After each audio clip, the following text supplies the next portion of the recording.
علیکم ورحمۃ اللہ وبرکاتہ۔ الحمدللہ رب العالمین والصلاة والسلام علی اشرف الانبیاء وسید المرسلین نبینا محمد وعلی آلہ وصحبہ اجمعین۔ اعوذ باللہ السمیع العلیم من الشیطان الرجیم، بسم اللہ الرحمن الرحیم۔ تبارک الذی بیدہ الملک وہو علی کل شیء قدیر، الذي خلق الموت والحياة ليبلوكم أيكم أحسن عملا وهو العزيز الغفور۔ ہر طرح کی حمد و ثنا، تعریف و توصیف اللہ رب العزت کی لائق الرضا ہے، جس کے فضل و احسان سے ہم رمضان کے بالکل آخری مرحلے میں پہنچ چکے ہیں۔ اگر اللہ تعالیٰ کی مشیت رہی تو امکان ہے کہ آج کا روزہ اس ماہ کا آخری روزہ ہو اور ہم مغرب بعد شوال کا چاند دیکھ لیں۔ ویسے آج امکان اس بات کا کم ہے کہ مغرب کے بعد چاند دکھائی دے، تو اگر آج چاند دکھ گیا تو آج کا جو ہمارا قرآن کا درس ہے وہ آخری درس ہوگا، اور اگر آج چاند نہیں دکھا تو انشاءاللہ تعالیٰ ایک دن درس کا ہم کو اور ملے گا۔ تو سب سے پہلے تو گزارش ہے کہ چاند دیکھیں۔ چاند دیکھنا جو ہے وہ اللہ کے نبی صلی اللہ علیہ وسلم کی سنت ہے، مسلمانوں کا شعار ہے، اور یہ ایک ایسی مسلمانوں کی سنت ہے جو ختم ہوتے ہوتے بالکل ختم ہو گئی ہے۔ یعنی پہلے تو صحابہ کرام کے زمانے میں باقاعدہ مسلمان گھروں سے باہر نکلتے تھے چاند دیکھنے کے لیے۔ حضرت عبداللہ بن عباس کہتے ہیں تراح الناس والہلال، کہ لوگوں میں ایک دوسرے کو چاند دیکھنے کی تراح میں اجتماع کا آنا پایا جاتا ہے، اشتراک کا، کہ لوگوں نے چاند دیکھنے کی کوشش کی، باہر نکل کر کے لوگ چاند دیکھتے تھے۔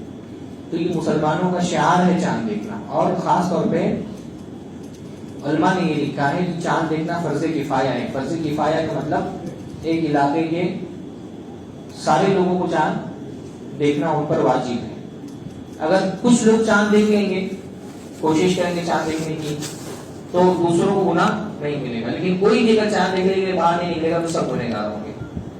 اگر کوئی بھی چاند دیکھنے کے لیے باہر نہیں نکلتا تو سب گنہگار ہوں گے، کیونکہ چاند جو ہے وہ ہماری روزوں کی اختتام اور روزوں کی ابتدا اس سے پتہ چلتی ہے جو واجب ہے۔ تو واجب چیز کا جو وسیلہ ہوتا ہے وہ بھی واجب ہوتا ہے۔ چاند دیکھ کر کے روزہ رکھنا ہے، چاند دیکھ کر کے عید منانا ہے، تو عید منانا بھی واجب ہے اور روزے رکھنا بھی واجب ہے، اور وہ چاند دیکھ بغیر پتہ نہیں چل سکتا۔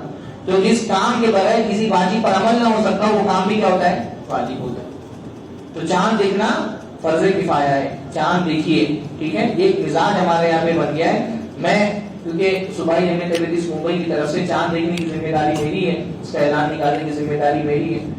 تو میں یہ دیکھتا ہوں کہ پہلے ہم نے اپنے بچپن میں دیکھا ہے لوگ بلڈنگوں کی چھت پہ کھڑے ہو کر کے، سڑکوں پہ کھڑے ہو کر کے چاند دیکھنے کی کوشش کرتے تھے، ہاتھ میں لوگ چھت پہ پہنچ جاتے تھے۔ اب چاند دیکھنے کے لیے کوئی نکلتا ہی نہیں باہر، نہ چھت پہ نہ سڑک پہ، لوگ دکھائی ہی نہیں دیتے چاند دیکھنے والے۔ لوگ چاند واٹس ایپ پہ دیکھ رہے ہوتے ہیں، فیس بک پہ دیکھ رہے ہوتے ہیں، ٹی وی پہ دیکھ رہے ہوتے ہیں۔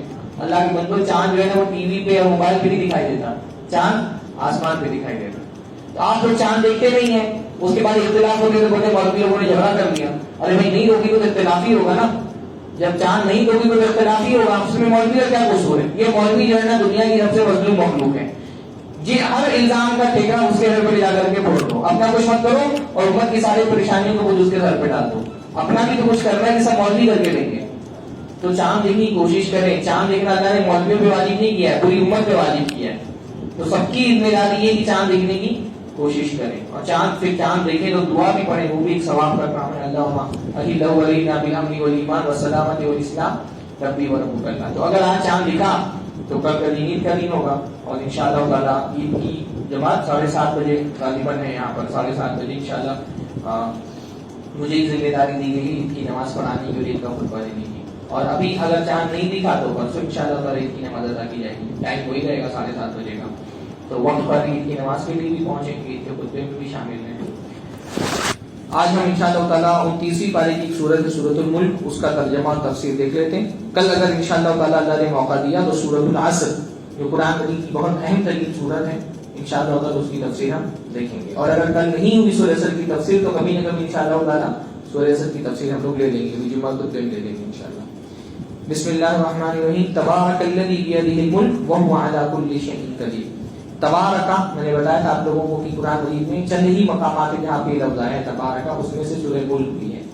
تبارکہ کا مطلب ہوتا ہے وہ جگہ جہاں سے برکتیں نازل ہوتی ہیں.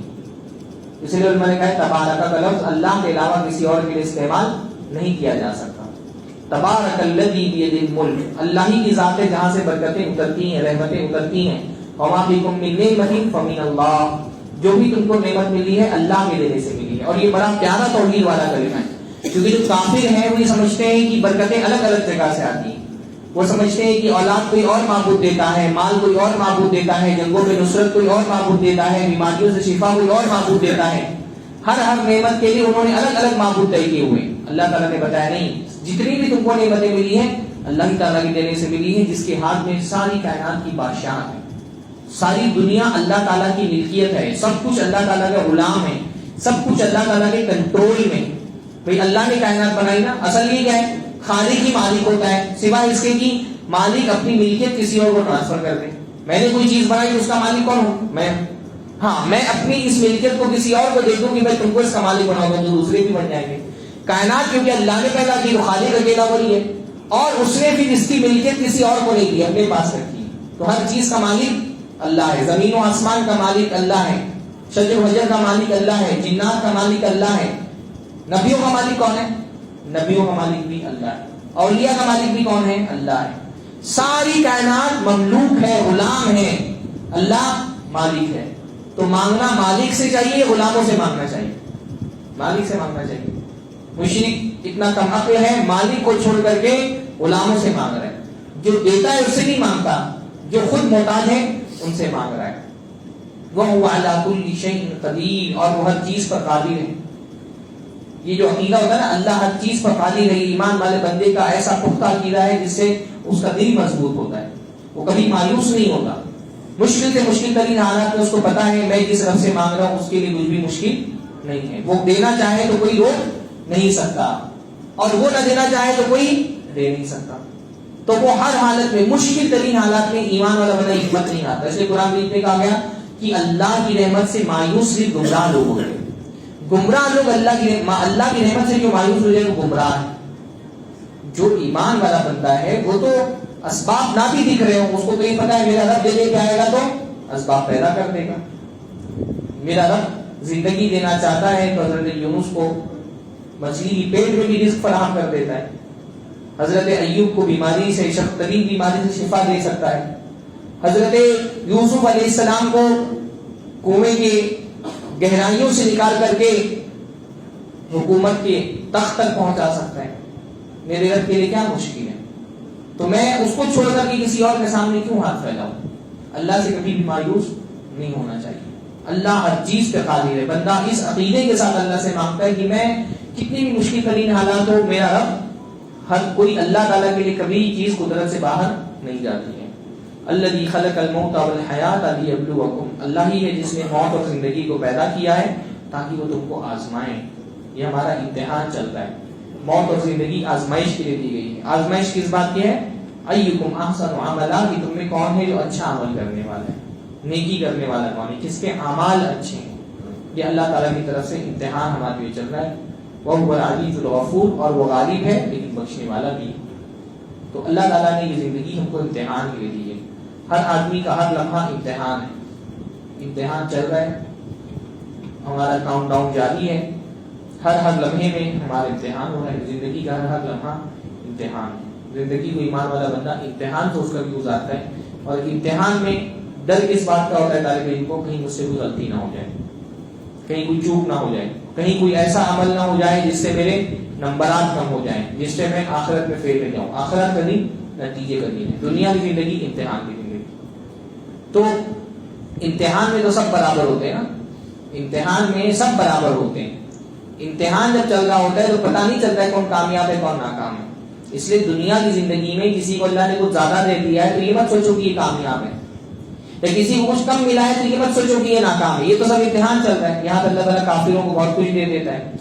کافر سمجھتے ہی میری کامیابی کی مجھے اتنا سب کچھ مل گیا. دنیا میں کچھ زیادہ مل جانا کامیابی نہیں، تو امتحان ہے. اس کا زیادہ مل رہا اس کے لیے کامیابی ہے. کسی آدمی کو اللہ تعالیٰ ذرا سا مشکلوں میں ڈال دیتا ہے، ذرا اس کی رزق میں تنگی کر دیتا ہے، کبھی کوئی بیماری دے دیتا ہے، کبھی کوئی اور پریشانی آ جاتی ہے. یہ مت سمجھو کہ اللہ مجھ سے ناراض ہے. یہ بھی اللہ کا امتحان ہے. کسی کو اللہ دے کے آزماتا ہے، کسی کو لے کر کے آزماتا ہے. اصل نتیجہ کہاں ظاہر ہوگا؟ آخرت میں ظاہر ہوگا. اس کی فکر کرو کہ وہاں ہمارا کیا ہوگا. فرمایا الذی خلق سبع سماوات طباقا ما تری فی خلق الرحمن من تفاوت. اللہ تعالیٰ نے 7 آسمانوں کو تہہ بتہ پیدا کیا. ما تری فی خلق الرحمن من تفاوت. تم رحمان کی تخلیق میں کہیں کوئی اونچ نیچ نہیں دیکھو گے، بے ضابطگی نہیں دیکھو گے. اللہ نے 7 آسمان بنائے. سب سے پہلا آسمان ہم کو دکھائی دے رہا ہے، اس آسمان کے اوپر بھی 7 آسمان اور ہیں. اور اللہ تعالیٰ نے کائنات ایسی بنائی ہے ایک دم سٹیک، بیلنسڈ، کہیں پر بھی کوئی تفاوت نہیں، کہیں پر کوئی اونچ نیچ نہیں ہے. ہر چیز دوسری چیز کے ساتھ ایک زبردست طریقے سے انٹریکٹ کر رہی ہے. تو یہ کائنات چل رہی ہے. سورج، چاند، ستارے ہیں نا. اللہ نے فرمایا والشمس تجری لمستقر لها ذلك تقدیر العزیز العلیم. اللہ نے سورج کا ایک مستقر بنا دیا ہے. سورج اپنے مستقر پہ گھوم رہا ہے. ہاں والقمر قدرناه منازل حتى عاد كالعرجون القدیم. اور چاند کے بھی ہم نے منازل طے کر دیے یہاں تک کہ وہ اپنی پرانی حالت پہ لوٹ آتا ہے. الشمس ينبغي لها ان تدرك القمر. نہ سورج چاند سے آگے جا رہا ہے. والليل سابق النهار. نہ رات دن سے پہلے آ جا رہی. کل فی فلک یسبحون. ہر چیز کائنات میں تیر رہی ہے. کتنا زبردست نظام ہے. ہاں ہم چھوٹی سی گھڑی جس کے کانٹے برابر گھوم رہے ہیں، اگر کسی مرید سے بول دو یہ گھڑی اپنے آپ بن گئی، مانے گا وہ؟ ایک گھڑی کے بارے میں اگر کسی ایتھیسٹ سے کہہ دو یہ گھڑی کسی نے نہیں بنائی، یہ اپنے آپ بن گئی، نہیں مانے گا. اتنی بڑی کائنات کا نظام چل رہا ہے اور دنیا میں ایسے بھی ناستک لوگ انہیں بولتے ہیں اپنے آپ بن گئے، کسی نے بنایا نہیں. ایسا کیسے ہو سکتا؟ اتنا زبردست سسٹم، اتنا زبردست انٹریکشن جو دنیا کا کائنات کا. کہیں کوئی بندہ اللہ کی کائنات میں نقص نکال کے نہیں دکھا سکتا کہ اللہ نے یہ چیز غلط بنا دی، اس کو ایسا بنانا چاہیے تھا. اللہ کو نہیں بول سکتا. ما تری فی خلق الرحمن من تفاوت. تم کو اللہ کی تخلیق میں کہیں کوئی کمی اور بے ضابطگی نظر نہیں آئی. ایک ہر چیز بیلنس ہے. اللہ نے آگے چیلنج کیا. اللہ نے فرمایا فرجع البصر هل ترى من فطور. نگاہ دوڑا کے دیکھو کوئی کمی دکھ رہی ہے؟ اللہ نے کوئی چیز غلط بنا دی ہے. ثم ارجع البصر کرتين. ایک مرتبہ میں نہیں دکھا، دوسری مرتبہ نظر دوڑاؤ، کیا کہیں کوئی کمی دکھ رہی ہے؟ ينقلب اليك البصر خاسئا وهو حسير. تمہاری آنکھیں لوٹ جائیں گی تمہارے پاس نامراد ہو کر کے اور اس کے اندر حسرت ہوگی، تھک جائیں گی، لیکن اللہ کی کائنات میں کوئی نقص نہیں دکھا سکتے. ہاں کہ یہ چیز اللہ نے غلط بنا دی، پہاڑ ایسا بنانا چاہیے تھا، آسمان ایسا ہونا چاہیے تھا، بارش ایسے ہونی چاہیے. ہر چیز 100% پرفیکشن، 100% پرفیکشن. ہاں کسی سائنسدان نے کسی زمانے میں دعویٰ کیا تھا کہ دنیا میں گریوٹی، قوت کشش زمین کے اندر، کہیں گریوٹی بہت زیادہ ہے. گریوٹی اگر کم ہوتی تو ہم وزن چیز آسانی سے اٹھا لیتے ہیں، جیسے چاند پر ہوتا ہے گریوٹی نہیں ہے. اس بندے کو یہ بات سمجھ میں نہیں آئی کہ زمین پہ اگر گریوٹی کم ہو تو ہم چل نہیں پائیں گے. ہمارے پیر قدم پہ کیوں ٹک رہے ہیں؟ کیونکہ گریوٹی ہے. اگر گریوٹی نہیں ہوتی تو ہم آسمان میں اڑ رہے ہوتے، ہر چیز اڑ رہی ہوتی، ہم عمارتیں نہیں بنا پاتے. ہاں آپ نے دیکھا نا اسپیس میں جو اسپیس کی جو بڑے بڑے جہاز جاتے ہیں اسپیس کے، ان میں کیا ہوتا ہے؟ لوگ اڑ رہے ہوتے ہیں. گریوٹی زیرو گریوٹی ہوتی ہے تو اڑ رہے ہوتے ہیں. اتنی یعنی اللہ نے اتنی گریوٹی بنائی کہ ہم چل لیتے ہیں. بہت زیادہ گریوٹی ہوتی ہے تو کیا ہوتا ہے؟ ہمارے لیے چلنا بھی دوبارہ ہو جاتا، ہم چل بھی نہیں پاتے، کوئی چیز اٹھا ہی نہیں پاتے. ہر چیز ایک دم بیلنسڈ. دنیا آپس میں ایک دوسرے، دنیا کا جو پوری کائنات، جو جتنی کائنات ہماری نظر میں، حالانکہ کائنات کتنی بڑی ہم کو نہیں پتا. ہم کائنات کے بہت چھوٹے سے حصے کو ابھی تک دیکھ سکیں. اللہ کی کائنات کتنی بڑی ہے. یونیورس کا کوئی اینڈ ہم کو نہیں پتا کہ یہاں پہ جا کے کائنات ختم ہو جاتی ہے. سائنسدان دعویٰ کرتے ہیں کہ جتنا ہم نے دیکھا ہے وہ شاید دنیا کا یعنی ہماری پوری کائنات کا مشکل سے 2 سے 3% ہے جو ہم نے دیکھا ہے ابھی. حالانکہ اس کی بھی کوئی دلیل نہیں. کہیں جا کر کے ہم کو پتا نہیں کہ یہاں جا کے کائنات اینڈ ہو جاتی ہے، اب اس کے آگے کچھ بھی نہیں ہے. ابھی تک ہم کو نہیں پتا چلا ہے. اتنی زبردست کائنات، اتنے منظم طریقے سے اللہ چلا رہے ہیں. نہ چاند سورج سے ٹکرا رہا، نہ سورج چاند سے ٹکرا رہا. ہماری زمین اوزون لیئر سے گھری ہوئی ہے. زمین خود اتنی خوبصورت اللہ تعالیٰ کی مخلوق ہے. کبھی آپ سائنس پڑھیں، کبھی موقع ملے تو ڈسکوری چینل دیکھیں. ہاں انگلش نہیں آتی تو ہندی والے ڈسکوری چینل دیکھیں. گرچہ وہ ملحد ہوتے ہیں لیکن وہ بھی حیرت کرتے ہیں. اتنی زبردست کائنات. یعنی ہماری زمین، بہت سارے ایسٹرائڈ ہوتے ہیں نا، شہابیے، بڑے بڑے پتھر پورے یونیورس میں تیر رہے ہیں. پر ہماری زمین کا نظام اللہ نے ایسے بنایا ہے کہ کوئی پتھر آگے سے ٹکراتا نہیں، کنارے سے نکل جاتا ہے، اور کوئی چھوٹا موٹا شہابیہ آتا بھی ہے تو وہ یونیورس کی جب اس کے دائرے میں آتا ہے تو وہ جل جاتا ہے۔ بڑے بڑے پتھر ٹکرا یعنی چل رہے ہیں، آسمان میں اڑ رہے ہیں، پہاڑوں سے بھی بڑے، ان میں سے کوئی پتھر بھی ہماری زمین سے ٹکرائے گا ہماری زمین تباہ ہو جائے گی، لیکن نہیں تباہ ہو رہی، اللہ نے بچا کر کے رکھا ہے۔ اللہ جب چاہے گا تب تباہ بھی کر سکتا ہے۔ اللہ نے سورہ ملک میں ہی فرمایا، اللہ تعالیٰ چاہے تو آسمان سے پتھروں کی بارش کر دے، تم کچھ نہیں کر سکتے، ہے نا؟ تو اللہ نے فرمایا تم زمین پر کوئی نقص اللہ کے نہیں نکال سکتے۔ وَلَقَدْ زَيَّنَّا السَّمَاءَ الدُّنْيَا بِمَصَابِيحَ وَجَعَلْنَاهَا رُجُومًا لِلشَّيَاطِينِ، اور ہم نے آسمان کو چراغوں سے سجا دیا ہے۔ ستارے کتنے خوبصورت اللہ کی مخلوق ہے، ہاں آسمان کبھی صاف ہوتا ہے، خوبصورت ستارے دکھائی دیتے ہیں۔ ان ستاروں کو کیوں پیدا کیا؟ دو مقصد کو اللہ نے یہاں پہ بتایا۔ ستارے کیوں بنائے گئے؟ آسمان کی سجاوٹ کے لیے۔ ہاں ابھی یہاں پہ بلب لگے ہوئے ہیں، کسی ملحد سے اگر یہ کہوں یہ بلب اپنے آپ اپنے کسی نے نہیں لگایا تو نہیں مانے گا۔ ایک چھت پر لگا ہوا بلب نہیں مان سکتا ہے یہ اپنے آپ لگ گیا ہے۔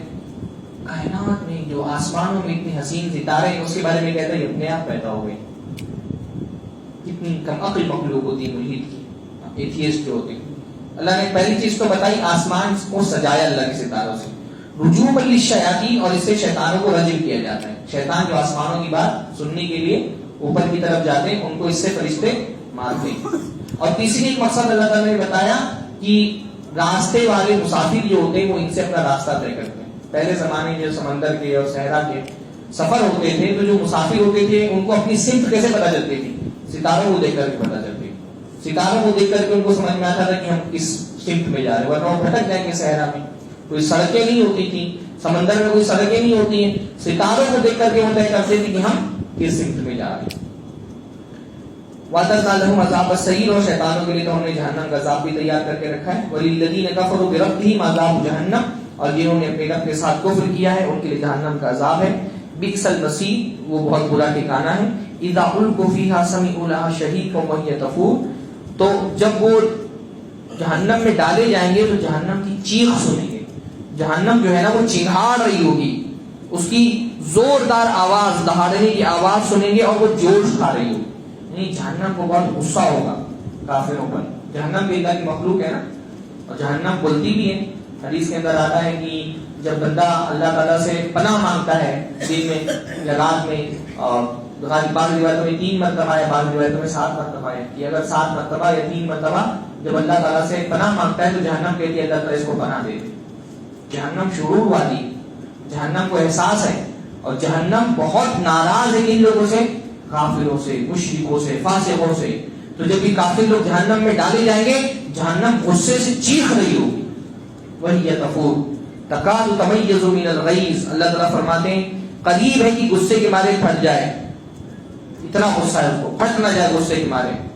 کلما القی فوج فیہا فوج سألہم خزنتہا الم یأتکم نذیر، جب بھی کوئی جماعت اس میں ڈالی جائے گی، جہنمی جو ہے نا ایک ایک کر کے ڈالے جائیں گے، جیسے بھیڑ ہوتی ہے نا ہاتھ کر کے کہیں پر بھیجی جاتی ہے، ایک پوری جماعت جہنم میں پھینک دی جائے گی، جماعت بنا بنا کر کے ڈالے جائیں گے۔ تو جب کوئی جماعت جہنم میں ڈالی جائے گی تو فرشتے جو وہاں پہ عذاب دینے کے لیے ہیں وہ کہیں گے الم یاتکم نذیر، کوئی ڈرانے والا نہیں آیا تھا، کیسے پہنچ گئے یہاں؟ سوال کیوں کر رہے ہوں گے؟ جواب معلوم کرنے کے لیے نہیں، ان کو یاد دلانے کے لیے پوچھیں گے الم یاتکم نذیر، کوئی ڈرانے والا نہیں آیا تھا؟ کسی نے توحید اور سنت کی باتیں نہیں بتائی تھی، کوئی رسول نہیں آیا تھا، کوئی رسول کی طرف سے بھیجا ہوا کوئی داعی نہیں آیا تھا؟ قالوا بلا قد جاءنا نذیر، وہ کہیں گے ہاں ہمارے پاس آئے تو تھے ڈرانے والے، بتائی تھی ہم کو توحید کی باتیں، روکا تھا آپ کو کفر و شرک سے۔ فکذبنا، لیکن ہم نے ان کی تکذیب کر دی، ان کا انکار کر دیا، ان کو جھٹلا دیا۔ وقلنا ما نزل اللہ من شیء، اور ہم نے کہا اللہ نے کچھ نہیں نازل کیا۔ ان انتم الا فی ضلال کبیر، ہم نے ان سے کہا تم تو کھلی ہوئی گمراہی میں، تم کھلی ہوئی گمراہی میں ہو، کوئی رسول نہیں، کوئی نبی نہیں، کوئی ہدایت اللہ نے نازل نہیں کی۔ وقالوا، اور کہیں گے لو كنا نسمع او نعقل ما كنا فی اصحاب السعیر، اگر ہم سن لیتے اور غور و فکر کرتے تو آج ہم جہنم میں نہ ہوتے۔ یعنی دو ہی وجہ ہے جس کی وجہ سے لوگ جہنم میں جائیں گے، یا تو جب حق کا داعی ان کے پاس دعوت لے کے آتا ہے تو سنتے ہی نہیں۔ اللہ کے رسول صلی اللہ علیہ وسلم کے زمانے میں کافر کہتے تھے کہ اپنے کاموں میں انگلیاں ڈال دو، تمہارے کانوں تک آواز ہی نہ پہنچے، شور کرنے لگو، چلانے لگو تاکہ لوگ سن ہی نہ پائیں۔ تو یا تو سنتے نہیں ہیں، کچھ لوگ تو وہ ہوتے جو سنتے ہی نہیں ہیں۔ ہاں، خاندان میں کوئی بندہ اہل حدیث ہو گیا، بولتے ہیں وہابی سے رشتہ ختم، سلام دعا بند، ان کے گھر میں آنا جانا نہیں ہے، ہر طرح سے تعلق ہی توڑ لیتے ہیں کہ سننا ہی نہ پڑے ان کو۔ اور بعض وہ ہوتے ہیں کہ تکلف میں سن تو لیتے ہیں لیکن غور نہیں کرتے، غور ہی نہیں کرتے کہ کیا کہہ رہے ہیں یہ، وہ اپنے شرک میں ہی مگن ہے، وہ اپنے کفر میں ہی مگن ہے۔ ان کے ذہن میں یہ بات ڈال دی گئی ہے کہ تمہارے اولیاء کے دشمن ہیں، گستاخ رسول ہیں، یہ اولیاء کی گستاخ ہے، ان کی سنتے ہی نہیں سرے سے، یا تو سنتے ہی نہیں ہیں یا تو سن کے غور نہیں کرتے۔ اور اسی پر قیامت کے دن افسوس کریں گے، لو کنا نسمع و نعقل ما کنا فی اصحاب السعیر، اگر ہم نے سنا ہوتا یا باتوں میں غور فکر کیا ہوتا تو ہم جہنمی نہیں ہوتے۔ فاعترفوا بذنبہم فسوقا لاصحاب السعیر، تو اپنے گناہوں کا اعتراف کریں گے، لہذا بہت ہی گمراہ، فسوقا لاصحاب السعیر، تو جہنمیوں کے لیے دفع ہو جائے، سوقا کا مطلب ہوتا ہے دفع ہو جائے، لعنت ہے جہنمیوں کے لیے۔ ان الذين يخشون ربهم بالغیب لهم مغفرۃ واجر کبیر، جو اپنے رب سے غائبانہ طور پہ ڈرتے ہیں ان کے لیے مغفرت اور اجر کبیر ہے۔ یعنی ایمان والے بندے کا مسئلہ کیا ہے؟ غائبانہ اللہ سے ڈرتا ہے، اللہ کو نہیں دیکھا پھر بھی اللہ سے ڈرتا ہے، اور یہی اصل ایمان والا ہے جو غائبانہ اللہ سے ڈرے۔ اور جو غائبانہ اللہ سے ڈرے گا وہ چاہے مجلس میں ہو تو بھی اللہ سے ڈرے گا، اور وہ اکیلے میں تو بھی اللہ تعالیٰ سے ڈرے گا، ہے نا۔ جس کے دل میں اللہ کا سچا ڈر ہے وہ مجلس میں بھی ہوگا تو اللہ تعالیٰ سے ڈرے گا، وہ اکیلے میں بھی ہوگا تو اللہ سے ڈرے گا۔ روزہ یہ ایمان غیر تو بہت بڑا مزہ ہے نا کہ بھئی اللہ پر ایمان ہے بندے کا کہ اللہ مجھے دیکھ رہا ہے، تو اکیلے میں ہے تو بھی اس کے پاس کھانے پینے کے سارے سامان مہیا، پر ڈر رہا ہے اللہ سے کہ کھا لوں گا تو اللہ عذاب دے گا، لوگ تو نہیں دیکھ رہے پر اللہ تعالیٰ دیکھ رہا ہے۔ اصل یہ یعنی تنہائی میں بندہ گناہ نہ کرے، یہ بڑی بات ہے۔ ہاں، ایمان بالغیب یہ ہے کہ تنہائی میں گناہ نہ کرے۔ کسی شاعر نے بہت خوب کہا ہے کہ بہت آسان ہے یاروں میں معاذ اللہ کہہ دینا، بہت مشکل ہے خلوت میں میں گلگوں سے بچ جانا۔ یعنی دوستوں کے درمیان میں نوز باللہ بول دینا بہت آسان ہے، بہت مشکل ہے خلوت میں میں گلگوں سے بچ جانا۔ اکیلے میں رہو اور کوئی چیز مل جائے اور نہ کھاؤ پیو، یہ مشکل چیز ہے۔ خلوت، اللہ کے نبی صلی اللہ علیہ وسلم نے فرمایا قیامت کے دن کچھ لوگوں کو جو عذاب دیا جائے گا تو پہاڑوں کی طرح نیکی لے کر کے آئیں گے لیکن ان کی نیکیاں تباہ کر دی جائیں گی۔ تو اللہ کے رسول صلی اللہ علیہ وسلم سے پوچھا کہ اللہ کے نبی صلی اللہ علیہ وسلم کیوں ان کو نیکیاں تباہ کر دی جائیں گی؟ تو اللہ نے فرمایا کہ یہ لوگ لوگوں میں درمیان میں رہتے تو بہت نیک بن کر کے رہتے تھے، وَلَٰكِنْ إِذَا خَلَوْا بِمَحَارِمِ اللَّهِ انتهكُوهَا، لیکن اللہ کی حرام چیزوں کے ساتھ جب اکیلے میں ہوتے تو اللہ کی حرمتوں کو پامال کرتے۔ مجلس میں تو بہت نیک بنتے، جیسی اکیلے پہنچے پھر اللہ کی حرمتوں کا لحاظ نہیں کرتے۔ اصل خشیت اور تقویٰ کی بندہ تنہائی میں جب کوئی دیکھنے والا نہیں ہے سوائے اللہ کے، تب وہ گناہ سے بچ جائے، یہ اصل خشیت ہے، اصل تقویٰ ہے۔ فرمائے جو بغیر دیکھے اللہ تعالیٰ سے ڈرتے رہے ان کے لیے مغفرت اور اجر کبیر ہے۔ اور تم اپنی باتیں چھپاؤ یا ظاہر کرو، اللہ تو دلوں کی بات بھی جانتا ہے۔ اور اللہ تعالیٰ کیوں نہیں جانے گا جو پیدا کرنے والا ہے، اپنی مخلوق کو کیوں نہیں پہچانے گا؟ وہ لطیف الخبیر، اور وہ باریک سے باریک چیزوں کی جانکاری رکھنے والا اور خبر رکھنے والا ہے۔ اس نے زمین کو تمہارے لیے نرم بنا دیا ہے تو تم اس میں چلو، یعنی اللہ تعالیٰ کی نعمتوں میں سے ایک نعمت یہ کیا ہے کہ زمین کو اللہ رب العالمین نے ہمارے لیے پست بنا دیا ہے، نرم بنا دیا ہے، اس میں سفر کرتے ہیں۔ اللہ تعالیٰ چاہتا تو پوری زمین پتھریلی نوکیلی ہوتی، ہم اس میں چل ہی نہیں پاتے، اس میں سفر ہی نہیں کر پاتے، اس میں راستہ ہی نہیں بنا پاتے۔ اللہ نے زمین کو نرم کر دیا ہمارے لیے۔ وَكُلُوا مِن رِزْقِهِ، اور اللہ کا رزق کھاؤ، زمین نرم ہے تو ہم اس میں اناج بوتے ہیں اور اناج اگتا ہے۔ اگر زمین پتھریلی ہو جاتی تو کوئی اناج ہی نہیں بو سکتے تھے، کچھ اگتا ہی نہیں یہاں سے۔ وَإِلَيْهِ النُّشُورُ، اور اسی طرف لوٹ کے جانا ہے۔ أَأَمِنْتُم مَّن فِي السَّمَاءِ أَن يَخْسِفَ بِكُمُ الْأَرْضَ، کیا اب وہ اللہ جو آسمانوں پر ہے تم نے اس سے اپنے آپ کو محفوظ سمجھ لیا ہے؟ وہ چاہے تو تم کو زمین کے اندر دھسا دے۔ اس سے کیا پتہ چلا اللہ تعالیٰ کہاں ہے؟ اللہ تعالیٰ آسمانوں کے اوپر، عرش کے اوپر اللہ ہے، ہر جگہ اللہ نہیں ہے۔ بہت سارے لوگ جو قرآن مجید نہیں پڑھتے ان سے پوچھا جائے اللہ کہاں ہے تو بولیں گے اللہ ہر جگہ ہے۔ اللہ ہر جگہ نہیں، اللہ کا علم، اللہ کی قدرت ہر جگہ ہے، اللہ ہر جگہ کے بارے میں علم رکھتا ہے، ہر جگہ کنٹرول کر سکتا ہے، پر خود اللہ تعالیٰ اپنی ذات کے اعتبار سے کہیں سات آسمانوں کے اوپر ہے۔ اور یہ قرآن مجید کی بہت واضح آیت، آمنتم من فی السماء، کیا اس اللہ سے تم نے اپنے آپ کو محفوظ سمجھ لیا ہے کہ وہ تم کتنا بھی گناہ کرو تم کو کچھ نہیں ہونے والا؟ یعنی کیا سوچ کے گناہ کر رہے ہو؟ تم اللہ تعالیٰ تم پہ اتنا کنٹرول رکھتا ہے کہ چاہے تو زمین میں تم کو دھسا دے، تم کو ڈر نہیں لگتا شرک کرتے ہوئے، کفر کرتے ہوئے؟ یہ اللہ تعالیٰ پوچھ رہا ہے کہ اللہ کی زمین پہ رہ کے اللہ کا رزق کھا کے اللہ کی نافرمانی کر رہے ہو، یہ زمین کیا ہے؟ اللہ کی مخلوق ہے، اللہ حکم دے گا تو یہ زمین تم کو اندر تک دھسا دے گی، تو کچھ نہیں کر سکتے۔ اب امنتم من فی السماء ان یرسل علیکم حاصبا فستعلمون کیف نذیر، اور اگر اللہ چاہے تو آسمان سے پتھروں کی بارش برسا دے۔ میں نے بتایا کہ ہمارے ایٹماسفیئر میں، ہماری زمین پہ بہت سارے بڑے بڑے پتھر، بلکہ دنیا سے بھی بڑے بڑے پتھر تیر رہے ہیں ہواؤں کے اندر، فضا کے اندر، پر اللہ نے زمین کا نظام ایسا بنا کہ وہ پتھر نہیں ٹکراتے۔ کئی مرتبہ آپ نے نیوز میں سنا ہوگا، سائنسدان بعض مرتبہ پیشن گوئی کرنے کو اسٹرائڈ جو ہے وہ ٹکرا سکتا ہے زمین سے، اللہ تعالیٰ چاہے تو پتھروں کی بارش آسمان سے برسا دے، تم کچھ نہیں کر سکو گے اللہ کا۔ وَلَقَدْ كَذَّبَ الَّذِينَ مِن قَبْلِهِمْ فَكَيْفَ كَانَ نَكِيرِ، تم سے پہلے بھی لوگوں نے جھٹلایا تو ہمارا فَكَيْفَ كَانَ نَكِيرِ، تو انہوں نے دیکھ لیا کہ ان پر ہمارا عذاب کیسا تھا۔ أَفَلَمْ يَرَوْا إِلَى الطَّيْرِ فَوْقَهُمْ صَافَّاتٍ وَيَقْبِضْنَ، کیا یہ اپنے سروں کے اوپر اڑنے والے پرندوں کو نہیں دیکھتے؟ قرآن مجید کا ابراہیم موضوع ہے کہ اللہ تعالیٰ کو پہچاننا ہے تو اللہ کی مخلوق دیکھو، مخلوق چھوٹی بھی ہے بڑی بھی۔ اللہ نے فرمایا پرندوں کو دیکھو کیسے اپنا پر پھیلا رہے ہیں اور سمیٹ رہے ہیں۔ ما یمسکہم الا الرحمن، فضاؤں میں ان کو کس نے روک کے رکھا ہے؟ رحمان نے۔ یہ بھی اللہ کی مخلوق ہے، پرندے۔ قرآن مجید بار بار کہتا ہے پرندہ دیکھو، اونٹ کو دیکھو، ہاں ویسے افلا ينظرون الى الابل كيف خلقت، یہ اونٹ کو کیوں نہیں دیکھتے اللہ نے اونٹ کیسے بنائے ہیں؟ ہر مخلوق دیکھو گے تو تم کو سمجھ میں آئے گا کہ یہ کائنات اپنے آپ نہیں بنی ہے، اس کا ایک بنانے والا ہے، اور وہ بڑا قدرت والا ہے، بڑی طاقت والا ہے۔ فرمایا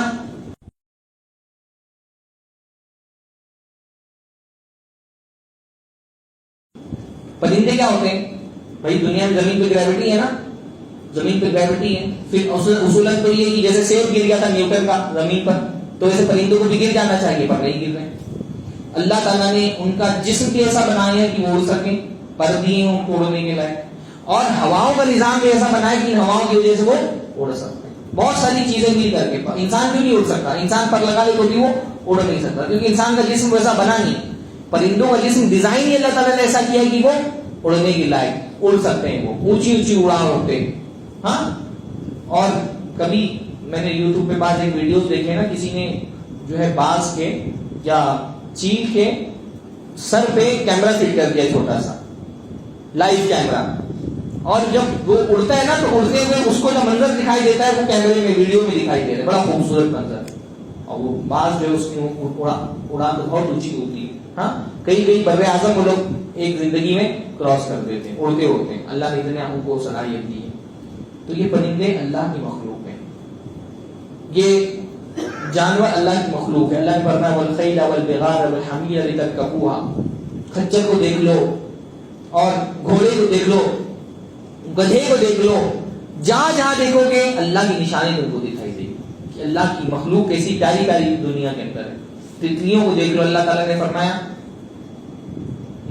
مکھی کو دیکھو، شہد کی مکھی کو دیکھو، مکڑی کی مثال اللہ تعالیٰ نے دی۔ قرآن مجید میں اللہ چھوٹی چھوٹی چیزوں کی بھی مثال دیتا ہے کہ ان کو دیکھو گے تو اللہ کی قدرت کا کرشمہ سمجھ آئے گا کہ اللہ تعالیٰ کتنا زبردست بنانے والا ہے۔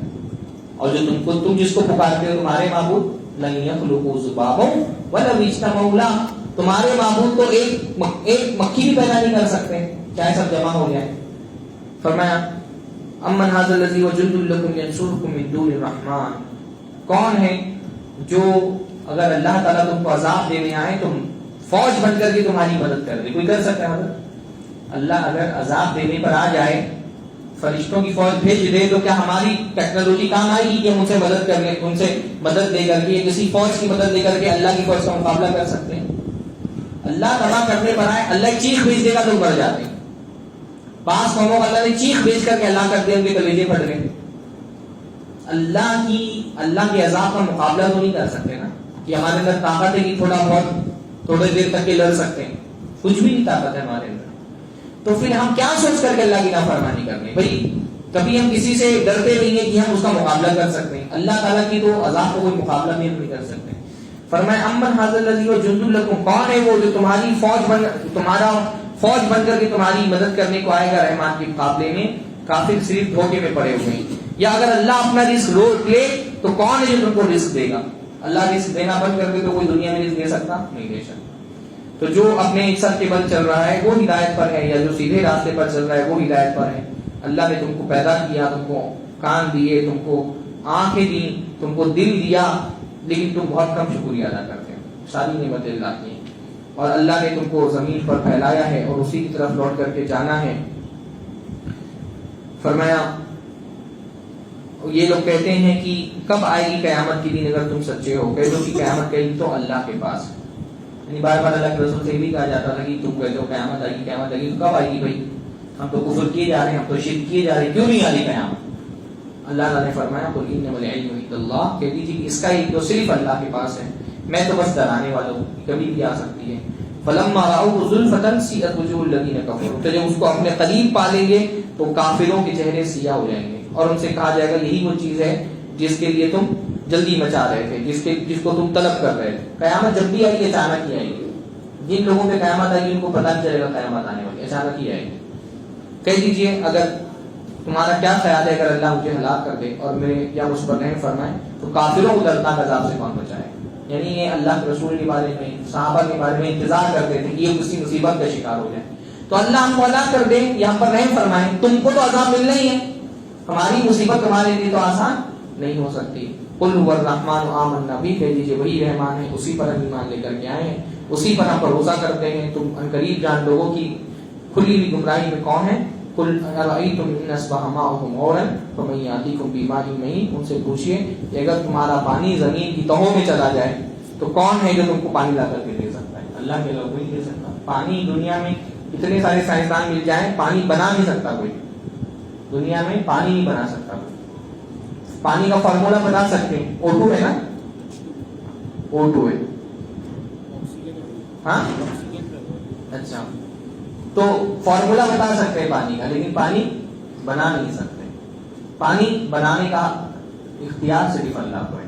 اللہ تعالیٰ ہم سب کو اللہ تعالیٰ کے وعدوں پر اعتبار کرنے کی، اللہ تعالیٰ سے ڈرنے کی توفیق عطا فرمائے. اقول قولی ھذا واستغفر اللہ لی ولکم ولسائر المسلمین واستغفروہ انہ هو الغفور الرحیم. وآخر دعوانا الحمد للہ رب العالمین. السلام علیکم.